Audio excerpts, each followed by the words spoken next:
In 1975, two college dropouts named Bill Gates and Paul Allen founded a little company called Microsoft in Albuquerque, New Mexico. What happened next would become one of the most audacious business moves in tech history. Microsoft didn't actually write the operating system that would make them billions of dollars. They bought it from a small Seattle programmer for $50,000 and then licensed it to IBM for what would become the deal of the century. This is the story of how Bill Gates didn't just win the operating system war, he rewrote the entire rules of engagement and built an empire that would dominate personal computing for decades. The story begins in 1980 when IBM, the undisputed king of mainframe computers, realized they needed to enter the personal computer market fast. Digital Equipment Corporation had dismissed personal computers as toys, saying nobody would ever want one in their home. But IBM saw companies like Apple gaining traction with the Apple II and knew they couldn't ignore this emerging market. The problem was, IBM was used to taking 5 years to develop a product, and they needed to move quickly. So they did something unprecedented for Big Blue. They decided to build their PC using off-the-shelf components from outside suppliers. They approached Microsoft, which at the time was known primarily for programming languages like BASIC, to provide the operating system for their new machine. But here's the catch. Microsoft didn't have an operating system to sell them. What happened next showcased Bill Gates' strategic brilliance and willingness to take massive risks. Rather than admit they couldn't deliver, Gates told IBM they had exactly what they needed. Then he frantically began searching for an operating system he could acquire and modify. He found his answer at Seattle Computer Products, where programmer Tim Patterson had created something called QDOS, which stood for Quick and Dirty Operating System. Patterson had built it in just 4 months as a clone of CPIM, the dominant operating system for business computers at the time. Gates approached Seattle Computer Products and initially negotiated a licensing deal, paying them $50,000 for the rights to QDOS without telling them it was destined for IBM. Later, Microsoft bought the complete rights to the system for an additional $50,000, bringing their total investment to roughly $100,000 for what would become MS-DOS. But the real genius wasn't in buying DOS, it was in how Gates structured the deal with IBM. Most suppliers were thrilled just to get IBM's business and would accept whatever terms Big Blue offered. Gates took a different approach. He insisted on retaining the rights to license DOS to other computer manufacturers, even though IBM would get an exclusive deal initially. IBM's executives, focused on hardware profits and not fully grasping the strategic value of software, agreed to this arrangement. They figured software was just something that made their hardware work. The real money was in selling computers. This decision would prove to be one of the most costly mistakes in business history. Gates had just secured the right to license IBM's operating system to anyone who wanted to build IBM-compatible computers. The IBM PC launched in August 1981 and became an immediate success, legitimizing the personal computer market for business users. But Gates was already thinking 3 moves ahead. He knew that other companies would want to build computers compatible with the IBM PC to tap into the same market. When companies like Compaq, Dell, Gateway, and dozens of others began manufacturing IBM clones, they all needed the same operating system to ensure compatibility, and Gates was the only person who could legally sell it to them. While IBM made money selling one computer at a time, Microsoft collected licensing fees from every single PC clone manufacturer. By 1984, just 3 years after the IBM PC launch, Microsoft was earning more revenue from DOS than IBM was making from their entire PC division.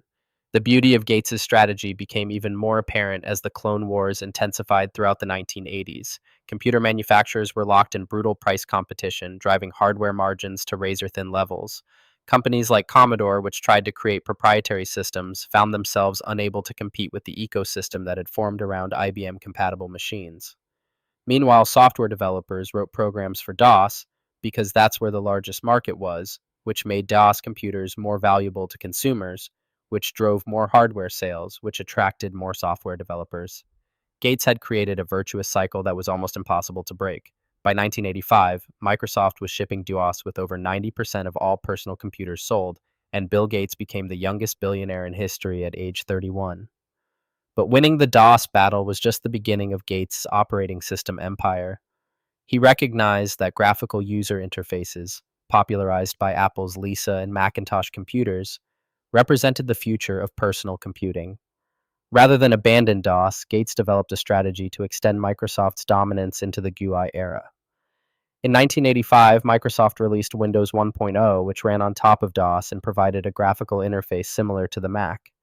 Apple was furious and threatened to sue, but Gates had a trump card. Microsoft was one of the key software developers for the Mac, creating applications like Word and Excel. During those collaborations, Apple had given Microsoft broad access to their interface innovations. When Apple's lawyers finally confronted Gates about Windows copying the Mac, he famously replied that both companies had stolen from Xerox, saying it was like they had both broken into Xerox's house to steal their television, only to find that Apple had already taken it. The real breakthrough came with Windows 3.0 in 1990. This version finally delivered on the promise of a user-friendly graphical interface for PC users, combining the compatibility and software library of DOS with the intuitive design principles pioneered by Apple. Windows 3.0 sold over 10 million copies in its first 2 years, making it the fastest-selling software product in history at that time. But Gates wasn't content to simply compete with Apple. He wanted to eliminate all competition. When IBM tried to promote their own operating system, called OS/2, as the successor to DOS, Gates initially partnered with them but secretly continued developing Windows.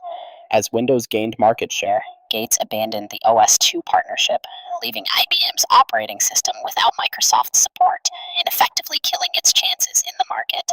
The final phase of Gates' operating system domination came with Windows 95, released in August 1995 with a marketing campaign that cost over $300 million. This wasn't just a software launch, it was a cultural event. Microsoft bought the Rolling Stones song Start Me Up for $12 million, lit up the Empire State Building in Windows colors, and convinced the normally staid Wall Street Journal to publish their first ever advertising supplement. Windows 95 introduced features that seem basic today, but were revolutionary at the time. The Start button, the taskbar, plug-and-play hardware installation, and long file names. More importantly, it finally integrated DOS and Windows into a single operating system, ending the awkward relationship between the command line interface and the graphical interface. On launch day, customers lined up at electronics stores like they were buying concert tickets. Microsoft sold 7 million copies in the first 5 weeks. By the mid-1990s, Gates had achieved something unprecedented in the technology industry, a true monopoly over personal computer operating systems. Windows ran on over 95% of all PCs worldwide, generating billions in revenue with profit margins that exceeded 80%. But Gates wasn't finished. He leveraged Windows' dominance to promote other Microsoft products, bundling Internet Explorer with the operating system to compete with Netscape's web browser, including Microsoft Office applications to fight against competitors like WordPerfect and Lotus, and using exclusive deals with computer manufacturers to ensure Windows remained the default choice. This strategy eventually attracted the attention of antitrust regulators, leading to a massive legal battle with the Department of Justice that would define the later years of Gates' career at Microsoft. The operating system war that began in 1980 with a $50,000 purchase ultimately generated hundreds of billions of dollars in revenue and established Microsoft as one of the most valuable companies in the world. Gates' victory wasn't achieved through superior technology. DOS was never the best operating system available, and Windows lagged behind the Mac interface for years.